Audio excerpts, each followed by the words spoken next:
The wisest person I ever met in my life, a third grade dropout. Wisest and dropout in the same sentence is rather oxymoronic, like jumbo shrimp.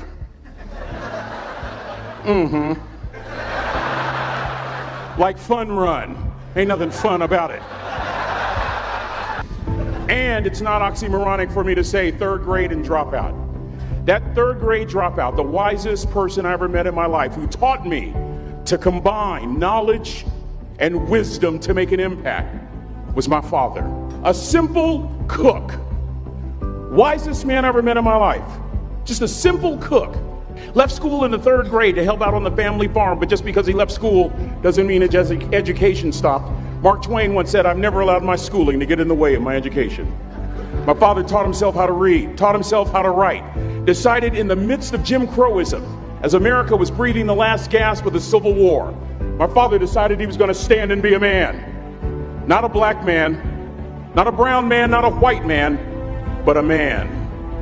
He literally challenged himself to be the best that he could all the days of his life. I have 4 degrees. My brother is a judge. We're not the smartest ones in our family. It's a third grade dropout daddy. A third grade dropout daddy who was quoting Michelangelo, saying to us, "Boys, I won't have a problem if you aim high and miss, but I'm going to have a real issue if you aim low and hit." A country mother quoting Henry Ford, saying, "If you think you can or if you think you can't, you're right." I learned that from a third grade drop. Simple lessons.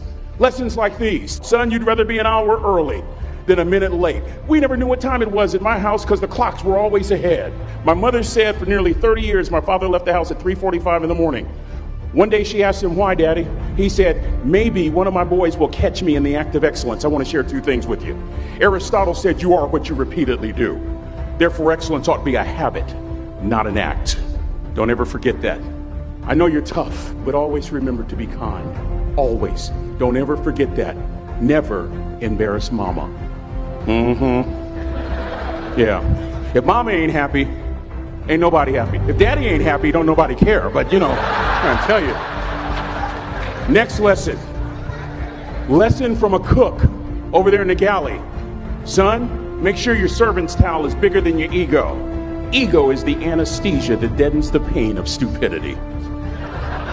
Y'all might have a relative in mind you want to send that to. Let me say it again.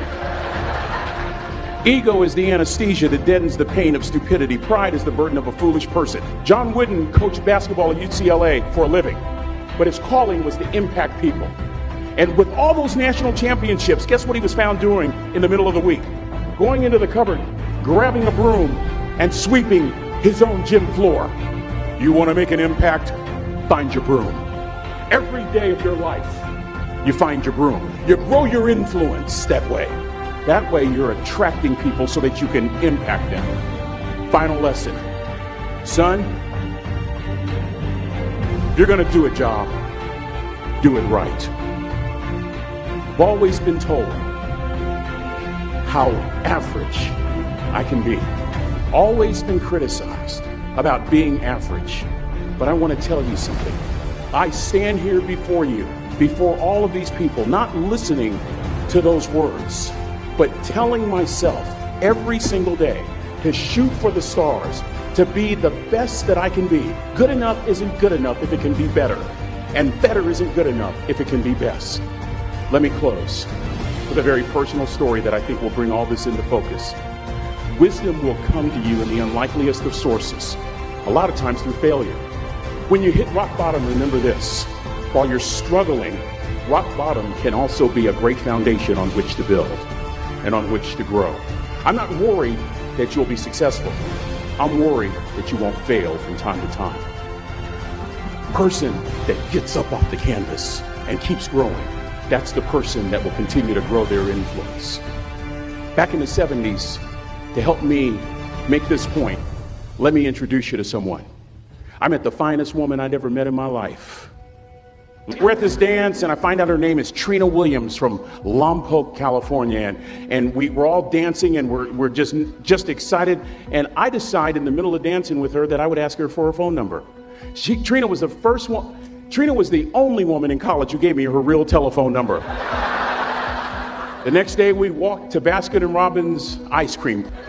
We go on a second date, and a third date, and a fourth date. We drive from Chico to Vallejo so that she could meet my parents. My father meets her. My daddy, my hero, he meets her, pulls me to the side and says, "Is she psycho?" But anyway, she said yes. That was the key. I married the most beautiful woman I'd ever seen in my life. Y'all ever been to a wedding and even before the wedding starts, you hear this? How in the world? And it was coming from my side of the family.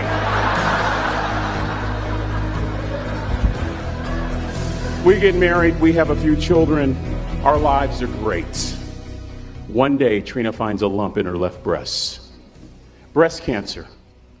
6 years after that diagnosis, me and my two little boys walked up to Mommy's casket. And for 2 years, my heart didn't beat. If it wasn't for my faith in God, I wouldn't be standing here today. If it wasn't for those two little boys, there would have been no reason for which to go on. I was completely lost. That was rock bottom. You know what sustained me? The wisdom of a third grade dropout. The wisdom of a simple cook. We're at the casket. I'd never seen my dad cry. But this time I saw my dad cry. That was his daughter. Trina was his daughter, not his daughter-in-law. And I'm right behind my father, about to see her for the last time on this earth. And my father shared 3 words with me that changed my life right there at the casket. It would be the last lesson he would ever teach me. He said, "Son, just stand. You keep standing.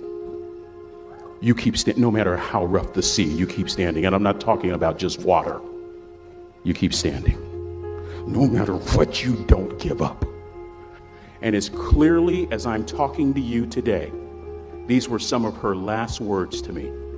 She looked me in the eye and she said, "It doesn't matter to me any longer how long I live.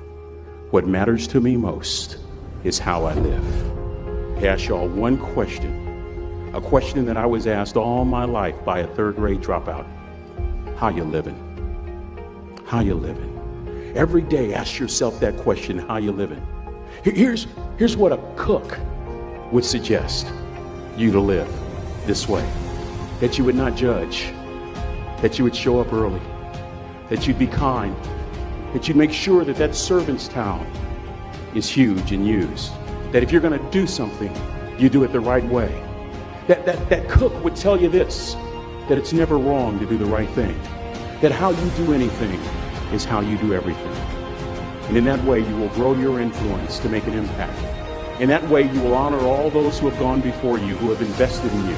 Look in those unlikeliest places for wisdom. Enhance your life every day by seeking that wisdom and asking yourself every night, how am I living? May God richly bless y'all. Thank you for having me.